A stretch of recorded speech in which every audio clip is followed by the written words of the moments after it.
It is Wednesday, March the 18th. I'm Todd Duplantis, and welcome to a very special edition of Up to the Minute. Thanks for joining us so far, and I hope you're enjoying what you can of a spring break. I know these are very troubling times, and that's why we're here today, to get some of your questions answered, especially ones that have been coming up in social media.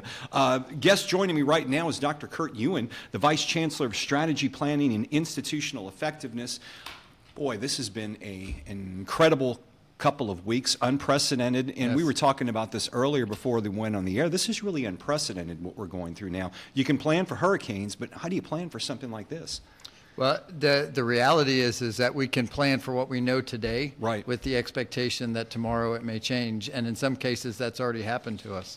Well, it is changing, and that's one of the reasons why we're here for you. We're normally on spring break at this time, but we've got a live edition of the show this morning to answer some questions for you, and if needed, we'll be live again, and certainly on Monday when some of us will be returning. But let's get to that right now and talk about some things that you want to discuss. Being that this is an evolving situation, can you give us an update on when classes can resume and what that means for both the students, the faculty, and the staff? Great. Thank you, Todd, and I hope you're having a good spring break as well. So we've made a couple of adjustments since the last time I was here. The first is that we've decided to move the start of all classes to March 30th. That is 1 week later than the original plan. All classes will start on March 30th. Now, every student needs to be prepared to be in touch with their instructor, because the plan is that overwhelmingly our courses will be available to students online.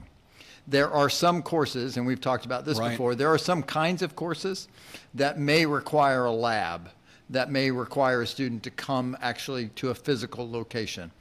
We are making that pool of requirements as small as possible. And all students will get updates from their faculty before they start on the 30th. So they should keep in mind and be aware of what's happening, check in with their instructors to find out what the plan is. Their instructors should be sending them proactive messaging to tell them about what's happening so that everyone is prepared. And so let me just be clear that online classes, hybrid if necessary. There may be some situations where students can just have informal appointments with their faculty members through WebEx or some other kind of video means. This is also, other services will be available to students other than just instruction. So advising, tutoring, financial aid, all of those folks are working on remote work environments for themselves and the connectivity that will allow students to reach out to them. So we think we're covering all the bases, and as we get closer, next week there'll be a comprehensive communication plan for students, faculty, and staff, so that they know what's coming and they can navigate this new institution really in an online environment.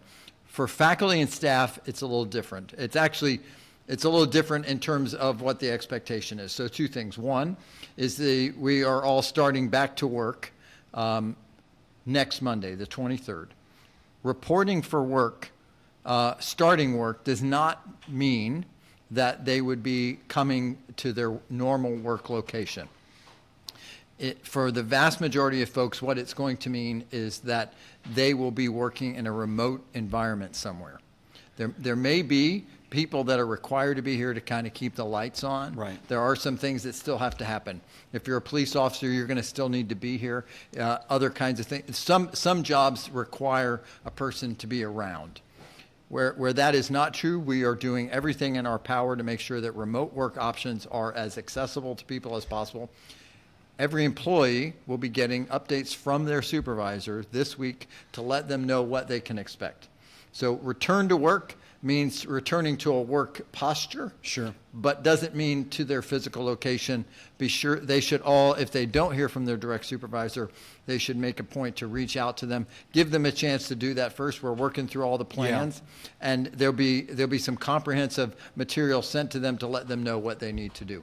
And you mentioned a good point. You know, I earlier before we went on the air, I was sending out a message to the HCCTV staff. We're going to have a conference call on Monday to determine who's going to work remotely, who will be here, Yep. because, we may have to juggle our schedules so we That's right. don't have more than 10 at a time. That's right. And to keep in mind that we're going to have to keep a TV station up and running and make sure our social media is out there. So we're all making adjustments. And one thing you mentioned, which I get questions daily, I'll get texts from people, hey, are you guys all going all online? And you mentioned something last week, which may be good to bring up again. It's a lot easier for a university to completely switch online, but we're a community college. We're different in a way, Yes. and it's a lot more difficult for us. And maybe you can talk about that. Well, it's difficult in a variety of ways. One, it presupposes that everyone has the technological capacity to do the kind of navigating that allows you to be online. It means that you have access to internet at home or in other locations other than the college. It may mean that you have access to a computer or other resources that allow you to do Right. that. We're looking into options for that as well with students.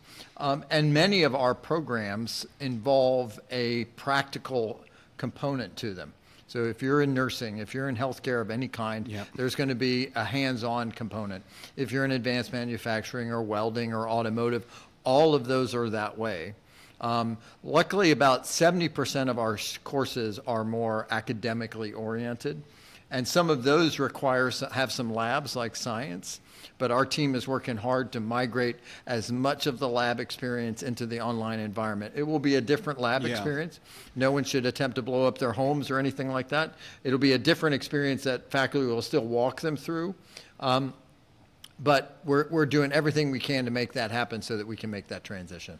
It's not as easy as it sounds. Like, just switch online. It's a big undertaking. I know We you have guys are we have working on it. 2,500 faculty, many of whom have never taught in a remote environment, Right. either in a hybrid mode or in an online mode, and so we have to bring them up to speed because we want to make sure that the student experience is as good as it possibly can be, so that students aren't missing a beat when they move from a classroom environment to a face-to-face environment. That's our commitment to in our planning. One of the questions that keeps coming up over and over in social media, and I know we've sent out some communications on this, but can you give us an update on the incidents that caused the closing of Coleman and the Fraga campuses? Particularly, people are wanting to know the status of the person who may have been exposed. Yes. So, two locations. It was the three buildings really. So it was the Fraga Academic Building, and let me just give you some background. There was a person who was there who had been to a conference where there had been 2 cases of people diagnosed with COVID-19. Out of an abundance of caution, that person stayed home, and we began the process of clearing that building.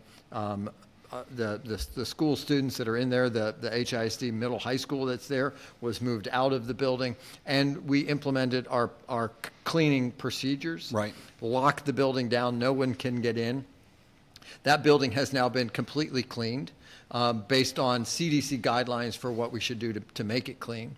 That building is set to reopen on March 30th when the college reopens formally for students. Not that they will be going there necessarily. Right. What we did find out is the person where the concern came from has tested not positive. So that has become, that case has kind of been pushed to the side, that the person was not found to have the disease. In terms of Fraga, same procedures. We closed the buildings. We got everybody out of there. We locked the facility and made sure that everybody knew they couldn't get in. It is currently going through a fundamental cleaning in the same way that we did with Fraga, following CDC guidelines on what that should look like. The person who had been in contact with someone who did have the disease is currently in home quarantine and is asymptomatic. Okay, and we're talking the Coleman situation. That's for at this one. Coleman, Right. yes. So that clears And it let up. me also just say that we did everything in our power to contact everybody that we had any suspicion had contact with that person or in that facility where they had spent the majority of their time, to let them know and to self-quarantine. And to my knowledge, we've had no reporting of any concerns with any of those folks. Another question that people are wanting to know, we're in the middle of spring break. Some people are traveling. Some Yes. people may be watching us from a different location. How have the CDC guidelines impacted travel and travel-related reporting expectations for both the faculty, staff, and students? I think the last time we were here, the plan was that there were a series of countries in the world that were designated as level 2 or level 3. And the expectation is that we wanted people who are going there to communicate with us, because the expectation is that they would self-quarantine for 14 days. That list has now been expanded to every country in the world by the U.S. Centers for Disease Control. So anybody who's traveling outside the country will be expected to self-quarantine when they return. Domestic travel is not banned, but it is severely restricted. In terms of employees, again, we had canceled all international travel regardless. And all domestic travel at this point has been canceled for the time being, as well as all events that have more than 10 people. Right. Which is a lot of events. That's both for vendors that are using our facilities, but that's also in thinking about any of these hybrid labs that we might need to have. We're organizing those now so that students would not be in spaces that would have more than 10, and there would be plenty of room for social distancing. You know, one of the most remarkable things, I think, dealing with this crisis, when a hurricane's coming, you have preparation. You know it's coming. You watch the charts. You see where it's going. Sometimes it wavers on course. But with this thing, it changes hour by hour and certainly by day. And it seems like where we are now is completely different than where we are next week. And things could be different next week as well. So I guess the biggest thing for our audience watching is to go to our website where there are a number of resources available and keep up to date. Make sure you have the right phone number in PeopleSoft and we have your email address, because we need to get a hold of people. That's right. And again, those websites, both for students and faculty, students and the general population, there is the main website. There's a bar right at the top. You click that for more information. It takes you to everything that we know about COVID and what we're doing. If you're also on that page, you'll be able to link to the internal website for faculty and staff that goes into a little more detail about things faculty and staff need to know about their work, so supervisors, that kind of thing. Dr. Kurt Hewen, Vice Chancellor, Planning and Institutional Effectiveness and Strategy, I appreciate you being here today, and I know you're very busy, and you're on the task force, and you guys have literally been working round the clock to keep our operations going and make these plans, correct? It's more figuratively around the clock, but it's a lot of hours. Sure. But I mean, that's what we're here for. Our number one concern is to make sure that our students, our faculty, staff, and the broader community is as safe as possible. Right. We're doing everything in our power to make sure that's true.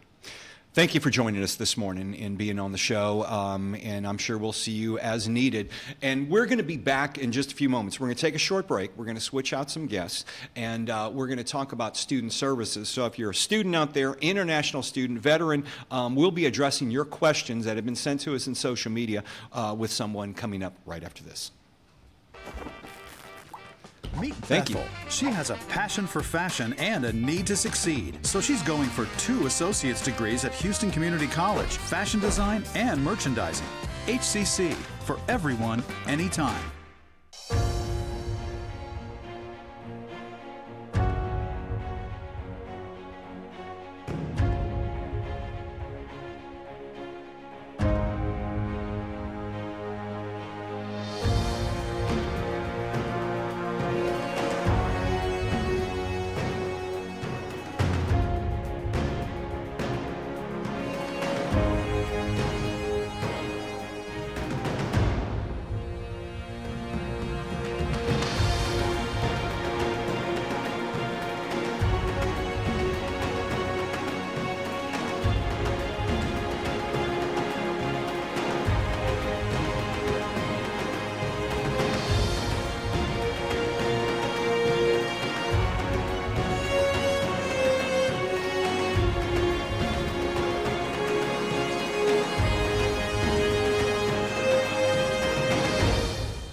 Meet Travion. His mom went to Houston Community College, so choosing that was easy. Choosing what to study from more than 100 instructional fields? Not so much. HCC, for everyone, anytime. Welcome back to Up to the Minute. I'm Todd Duplantis. We are addressing your concerns involving COVID-19 and HCC operations. We're joined right now by Dr. Shante Graves, the Vice Chancellor of Student Services. Thank you for being here. I know you're also a very busy person. We appreciate you being on the show this morning and being here to really, we want to reassure students that things are going to work out. We're going to move through this, and you guys are working on their concerns literally all the time. Yes, and thank you for having me, Todd. You heard Dr. Ewan mention in the segment just before I came on board that we really are working in the best interest of our students, Sure. faculty, and staff.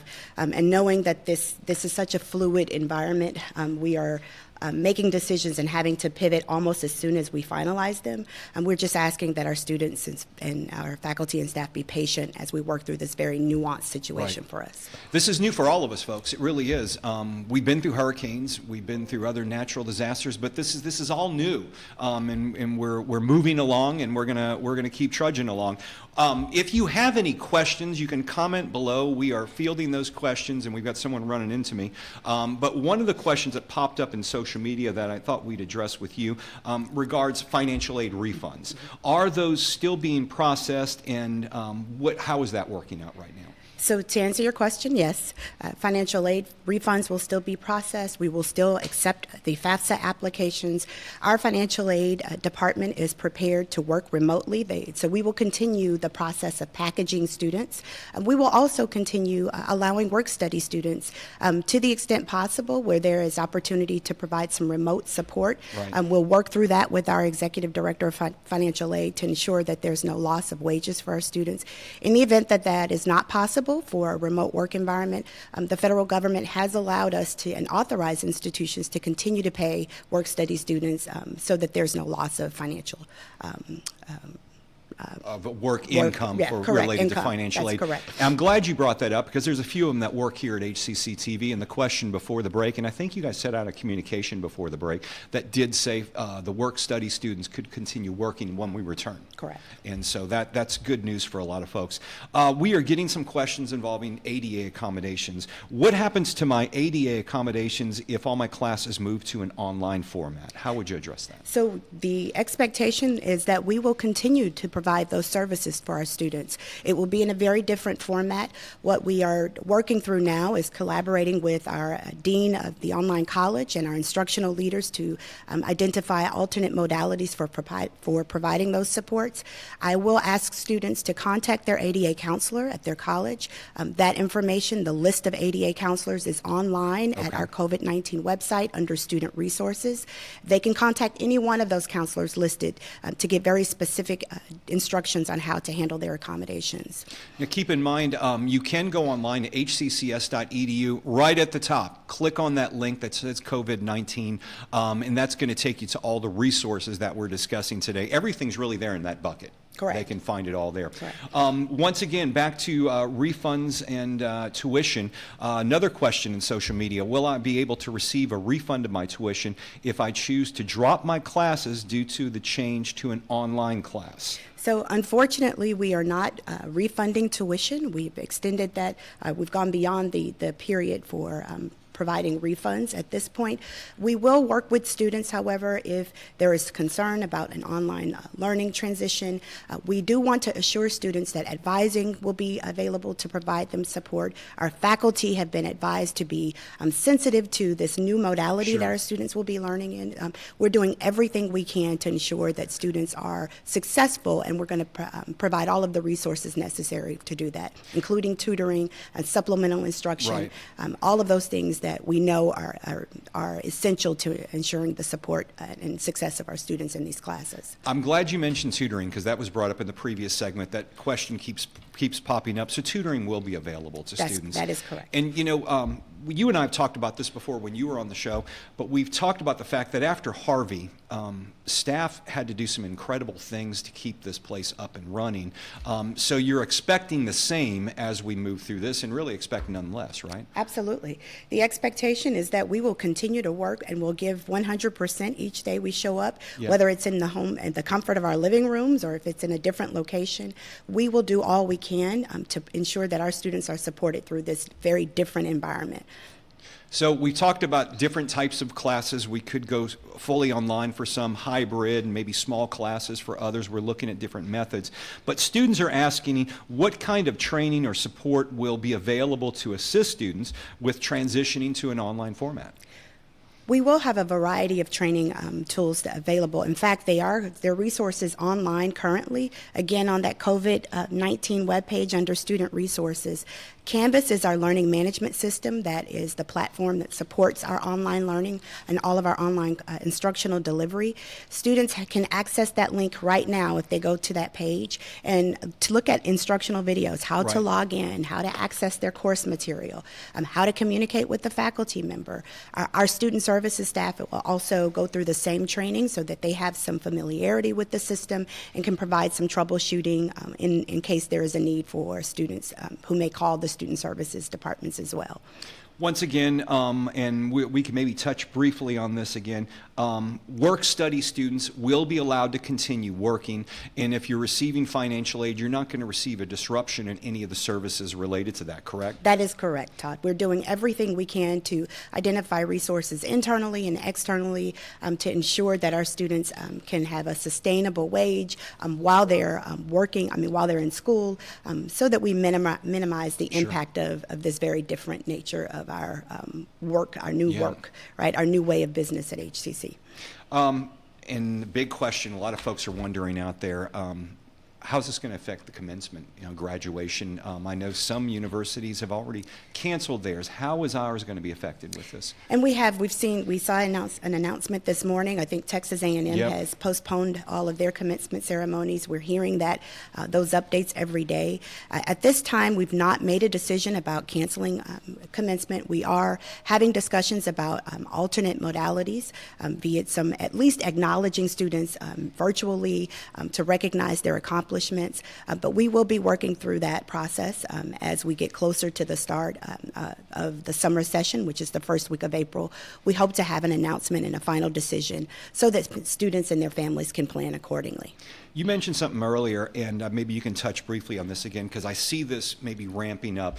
Advising is going to be available to students online, and then counseling. I can see that being used a lot as we move through this, because sometimes you need to talk to someone to get through these times. Absolutely, and it's not just counseling for our students. So we have all of our counselors at HCC are licensed professional counselors, Right. and we know that this is a very emotionally traumatic event, particularly for individuals who have family members who may be sick or just concerned. We are concerned, and we're very aware that there are some mental health needs, and so we have staff and resources available, and they will be available and accessible online for our students and our faculty and staff as well. And if students want to find out any of those, what's available to them, not only can you go to the COVID website through the homepage, but you can also go to your website as well, and that's available in hccs.edu, I believe, Student Services. Correct. They can go to and find all that information as well. Dr. Graves, do you have anything else that you'd like to mention to students as we go through these uncharted waters? We want to assure our students we're doing everything in our power to ensure that when you come to class or when you transition to your new online learning environment, that we ease those frustrations and those concerns around security of equipment, securing access to internet services in your homes. That's why we are also asking and encouraging students to monitor your email and any text message notifications you receive from the administration. We need to hear from you. We need to understand what those needs are, and the only way we can do that is if you're responding to the messages and the request for information we're sending. We will get through this as we have done so many times before, as was the case with Hurricane Harvey. Yeah, and that certainly put us through. That was uncharted waters that we went through with those because the damage was so extensive. And this we're kind of deciding on a day-to-day basis as national and local situations change. Dr. Shantae Grace, thank you for joining us and bringing us up to date with student services. We're going to come back. We're going to take another short break. And when we come back, if you've got questions regarding your classes, how's the hybrid model going to work, what that's all about, we'll talk with Dr. Norma Perez, our Chief Academic Officer, when we return on the special edition of Up to the Minute. Meet Bethel. She has a passion for fashion and a need to succeed. So she's going for 2 associate's degrees at Houston Community College, fashion design and merchandising. HCC, for everyone, anytime.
Meet Travion. His mom went to Houston Community College, so choosing that was easy.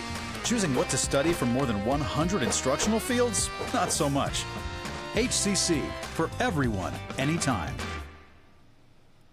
Welcome back to the special edition of Up to the Minute. I'm Todd Duplantis. It is Wednesday, March the 18th. I hope you're enjoying the spring break for what it is right now. We're back, though, updating you on the COVID-19 situation in Houston and how Houston Community College's operations are affected by this. We had a question just a moment ago asking about veteran students receiving benefits. I'm told by Student Services that all students will continue receiving benefits, including veteran students. So your benefits will not be disrupted by this. I'm now joined by our Chief Academic Officer, Dr. Norma Perez. Thank you for being here today. Thank you for having me, Todd. A lot of questions involving faculty and students and classes. We'll get to those in a second, but I had a question regarding going back to last week. And the question is, so last week, HCC classes were canceled. Does that mean online classes were canceled too? That is correct. When we cancel classes, we do take into account all of our students. So all the online classes are also canceled until the 30th. March 30th is when we resume all of our classes for both those that were on campus and then, of course, the online students. Now, of course, that's going to change with us coming back with converting our classes to online. So we expect that all of our classes will be offered online with the exception of some of the skill labs that, again, if we can't convert some of those online, then we will begin to do some small groups and do the hands-on training that's required. And you mentioned something real important because people are wondering, what about those small classes? It sounds like if you have a larger class, you may have to do a few small groups and get people to sign up for certain times. Is that kind of what you guys are looking at? That is exactly what we're looking at. Again, we want to minimize how many of the students we have to bring back to do that skills-on training. So we are looking at other alternatives. All the programs are trying to see how can they still achieve the core student learning outcomes and still minimize the number of groups that come in. And then, of course, if we bring the groups in, then we have to acknowledge the CDC social distancing guidelines, as well as the cleaning and disinfecting of our facilities. So there's quite a number of things that we would have to coordinate. Well, you mentioned social distancing. That's why we're having one guest on at a time here on the show, and you're sitting over there, I'm sitting here. We normally have a guest in the middle, but not today because we're all trying to practice social distancing. Let's get to the questions we have that have been popping up in social media. Will adjunct faculty be paid during the extended spring break? Yes, all of our full-time and our adjunct faculty will be paid. Okay, and this has been popping up in social media as well. It's been controversial, but there seems like an answer has been recently sent out there. But do faculty have to report to campus on Monday, March 23rd?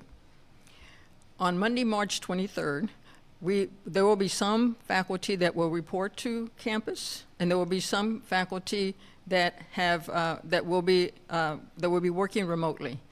All of those arrangements are arrangements that they make with their immediate supervisor, and there's a process that they would follow in terms of what they can.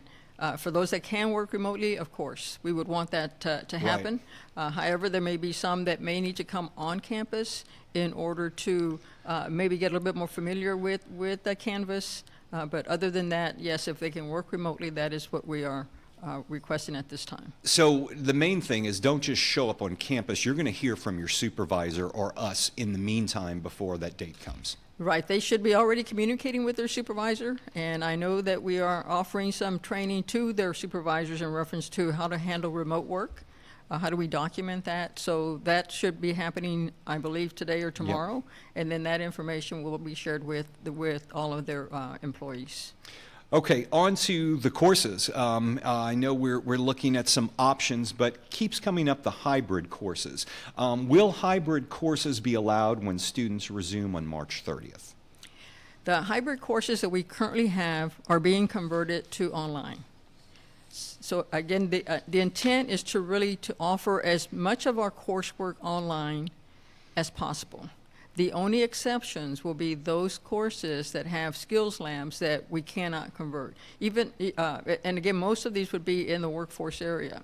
Even our science labs, we're converting those to online. Right. And so again, the intent here is to not have as many individuals on campus and to be able to do everything that we need to do via online, and to again minimize the presence on each of our campuses, but emphasizing again that faculty will ensure that all of our students receive and cover the core student learning outcomes and receive the competencies that they need to complete the course and to be prepared for their next course. So faculty are asking questions, mainly converting to this online, and some are saying they have little experience with Canvas, which I imagine is the online system that we're going to be using. What support will be provided to the faculty that need the training? Yes, Canvas is our learning management system, and all of our faculty have what we call a shell. That means that they all have access to Canvas at this point. Up until now, many of them have used it. Some of them have maybe put up their syllabus, maybe a couple of assignments. So there is a need for training. And so we are providing, actually we're starting online training this morning for those faculty that we're encouraging to get started with the training. There will be someone there with them to assist them through that process. If they complete the training, they will have the basic elements that they need to conduct their course online.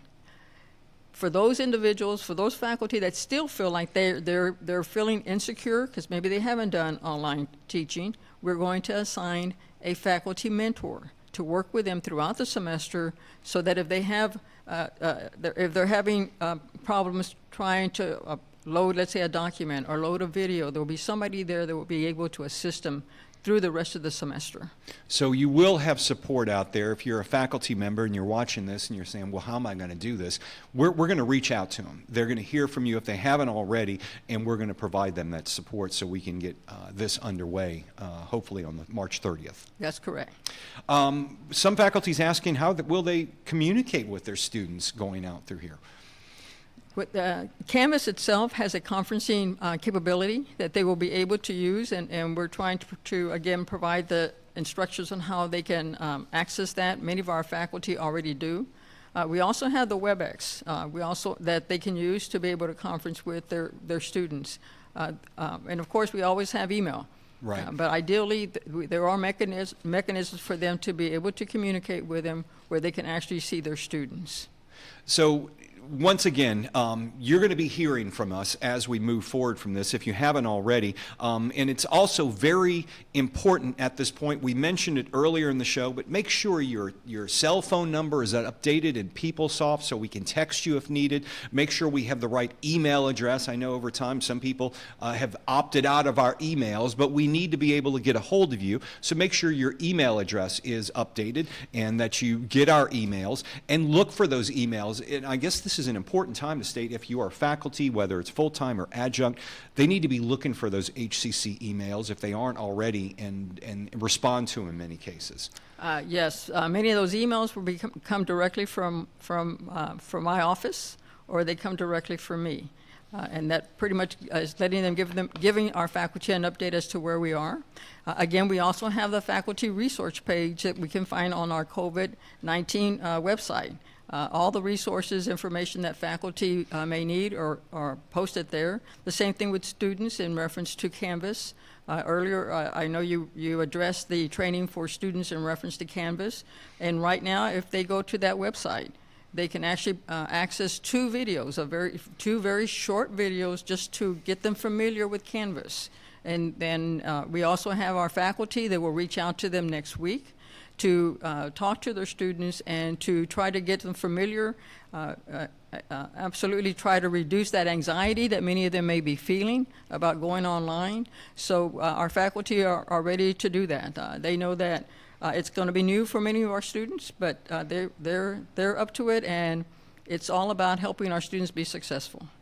And I know I mentioned it to Dr. Ewan and Dr. Grays earlier, these are uncharted waters we're going through, but I'm sure you guys are learning things and preparing for things that could change the way we operate moving forward from here. Absolutely, and again, I know that was mentioned earlier that we've gone through Hurricane Harvey. Right. It's not it wasn't as difficult, because at that point we weren't really focusing. We did some online, but not to the extent that we're doing it this time. And so that's the challenge, is getting our faculty up to speed in terms of being prepared for March the 30th for when our students come back. However, I am very confident on our faculty. They came through for us during Harvey, and I know that they are doing their best to get their courses ready and are ready to communicate again with our students. This is a time for us to be sensitive, and they understand that, just like they did during Harvey. And so we will look at every student situation very differently. And I'm confident that the faculty will be able to help those students, again, be successful in the completion of this semester. Dr. Norma Perez, I appreciate you being on the show and updating us on all this information. Did you have any other thing you'd like to mention to the faculty and the adjuncts and the students out there who may be watching? No, I just want to ease everybody's anxieties, that I know that we can get through this. We did it through Harvey. The main goal here is the communication among all of us, that Right. faculty communicate with students, faculty feel comfortable reaching out to their chairs, their deans, and my office. So I think that together, I know we can do this. I'm very confident that this too shall pass. It will. And I know that, again, I believe that we will be successful. Dr. Norma Perez, thank you for joining us this morning and updating us. And we'll, of course, be live here as needed through spring break, and we'll definitely be live on Monday when some of us return. I know we've got some staff that will be returning to HCCTV to make sure you're kept in the loop with the information. That's what we are here for. One final thought before I leave, just talking about all of us getting through this. Every morning when I get up very early, and I sit on my balcony. I live across Memorial, and there's a Starbucks across the street, and I look at that Starbucks light every morning, and it's very early, and they always have the light on, and you can see people going in and out, and the joggers are going by, but it just lets me know that the rest of the world is still going on right now. And one day last week, they turned that Starbucks lights off, and they had to a couple times during hurricanes, and it disrupts your whole schedule. Well, it certainly keeps me grounded seeing that light every morning, and they've changed their business model at Starbucks. They're now a grab and go service, so that's kind of what we're doing at HCC. We're we're changing our model to make sure that our students are kept informed and up to date, and we're doing things a little differently. So we're changing as this crisis evolves. So I hope through all of this that you have that Starbucks light that lets you know that things are going to work out, world keeps going, and we're going to be here for you. We will see you after spring break, or shorter if needed. Thanks for joining me on Up to the Minute. I'm Todd Duplantis.